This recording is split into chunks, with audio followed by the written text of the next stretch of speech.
Bienvenue dans cette nouvelle édition de l'Africa Tonight. Au sommaire, les habitants de Tawerga où l'impossible retour. Les résidents de cette ville libyenne sont empêchés de rentrer chez eux depuis 2011 et ce malgré l'accord des autorités gouvernementales. OCP Africa, filiale du groupe marocain Office chérifien des phosphates, a lancé le programme OCP School Lab au Burkina Faso, un programme de formation à destination des agriculteurs. Et les acteurs de la mode africaine demandent plus de reconnaissance. Lors de la Fashion Week de Lagos, le célèbre top modèle Naomi Campbell a d'ailleurs appelé le magazine Vogue à lancer une édition africaine. Ils ont été chassés de chez eux en 2011 pour avoir soutenu l'ancien dirigeant libyen Mouammar Kadhafi. Les habitants de Tawerga vivent depuis dans des camps de fortune. Si le gouvernement libyen leur a permis de rentrer dans leur ville, les milices de Misrata s'y opposent toujours. Un sujet de la rédaction. Dans des tentes au milieu du désert, les habitants de Tawerga attendent le retour tant espéré. Ils sont 40 000, originaires de cette ville libyenne, empêchés de rentrer chez eux par leurs voisins de Misrata. En 2011, ils étaient en faveur de Mouammar Kadhafi et avaient combattu aux côtés des forces de l'ancien dirigeant libyen. Nous sommes ici sur la base du décret présidentiel du 26 décembre qui prévoyait notre retour à Tawerga depuis le 1er février 2018. C'est pourquoi nous sommes ici à Garat al-Gatef. Près de 200 familles se sont installées sur le bord de la route à Garat al-Gatef. Des organismes locaux et internationaux d'aide fournissent de la nourriture, de l'eau et de l'aide médicale. Mais les conditions de vie restent difficiles. Les gens étaient habitués à un certain mode de vie, aux maisons, aux climatiseurs, aux téléviseurs et aux voitures. Mais maintenant, nous vivons dans des tentes, il y a de la poussière, il fait froid. Nous sommes dans des conditions très difficiles. L'ONU a conclu que la ville a été délibérément détruite en 2011 afin de la rendre inhabitable. Au cours des dernières semaines, le gouvernement de Tripoli a exhorté les milices à résoudre ce problème. Le Premier ministre malien Soumeylou Boubèye Maïga est arrivé ce mardi au Burkina Faso, une visite de 48 heures. Les deux pays frontaliers ont décidé de renforcer leur coopération dans le cadre de la lutte contre le terrorisme. Reportage de notre correspondant Jean-Paul Ouedraogo, commenté par Ibrahima Djoubaba. Nommé le 30 décembre 2017 à la tête de son gouvernement, c'est un bon spécialiste des questions de sécurité et de défense que le Premier ministre malien a effectué sa visite au Burkina Faso. Une visite placée sous le signe du renforcement des liens de coopération bilatérale et décentralisée entre les deux États.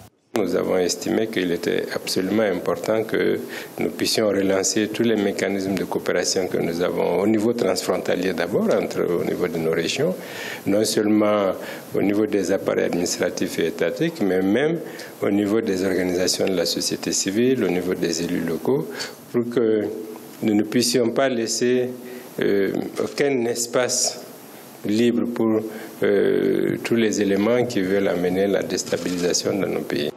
Durant sa visite, le chef du gouvernement malien s'est aussi entretenu avec le président du Faso, Roch Kaboré. À divers niveaux, les plus hautes autorités ont abordé avec la délégation qui l'a conduite d'autres points relatifs à la prise en charge des populations déplacées de part et d'autre des frontières du fait de la menace terroriste. Également, au nombre des questions d'intérêt mutuel, des perspectives économiques au profit des populations.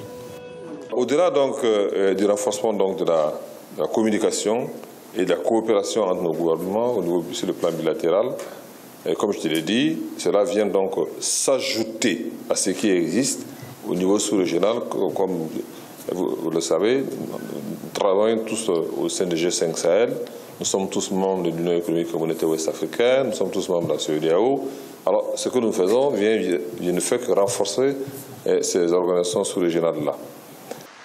Le Mali et le Burkina Faso font face à un ennemi commun, le terrorisme islamiste. Cette rencontre a permis de renforcer les stratégies conjointes en vue d'une lutte coordonnée contre l'extrémisme. Les mécanismes sous-régionaux doivent être accompagnés par des actions bilatérales efficaces, ont affirmé les deux chefs de gouvernement.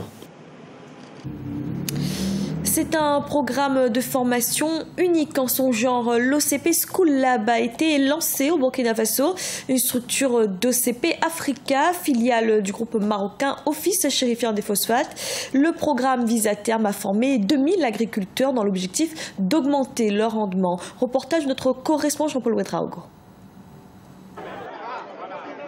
Située à 150 km de la ville de Bobo-Dioulasso, la commune rurale de Kayan était heureuse d'abriter le lancement du programme OCP School Lab.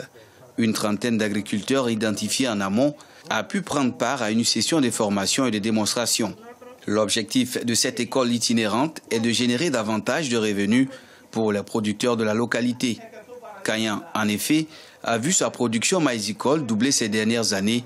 Et pour passer le cap annuel de production de 11 millions de quintaux dans la zone, les autorités sont à pied d'œuvre pour davantage promouvoir les bonnes pratiques agricoles. Des conseils en fertilisant et des recommandations sont donnés aux agriculteurs grâce aux équipes d'OCP Africa. OCP School Lab est un programme de développement agricole novateur qui est au cœur de la stratégie de développement de OCP Africa.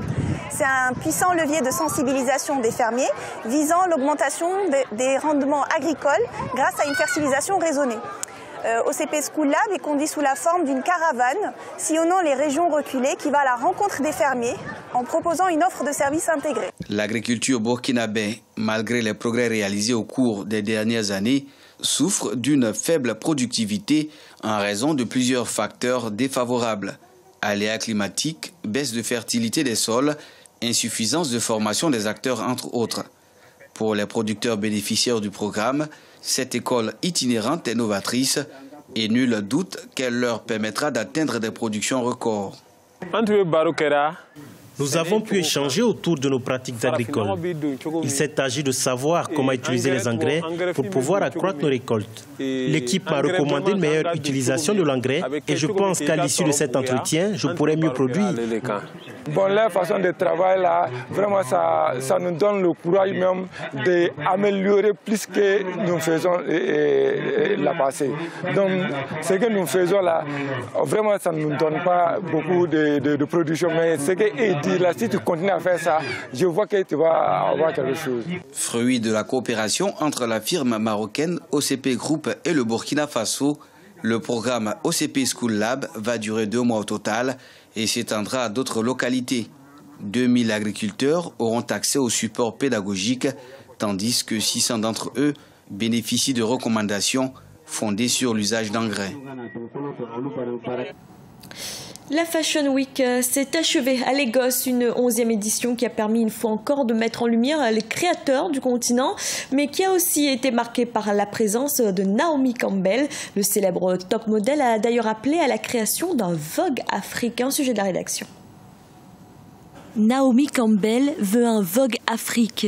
Le célèbre top modèle a appelé le magazine de mode à une meilleure représentation du continent.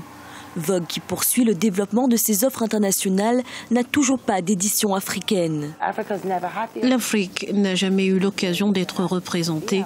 Les tissus, les matériaux et les conceptions sont acceptés sur le plan international, comme dans les autres pays. Et maintenant, je pense que le changement est en marche et ça devrait être comme ça. Naomi Campbell était à Lagos, au Nigeria, pour Arise Fashion Week. 45 stylistes venus de 14 pays différents ont pu présenter leur création. Un événement créé il y a 11 ans afin de valoriser le Made in Africa. Ça expose l'Afrique au monde en invitant des personnes différentes, des stylistes internationaux, des modèles internationaux et des médias internationaux. Et ils viennent découvrir les créateurs locaux. Cela nous aide à avancer en propulsant nos marques au niveau international.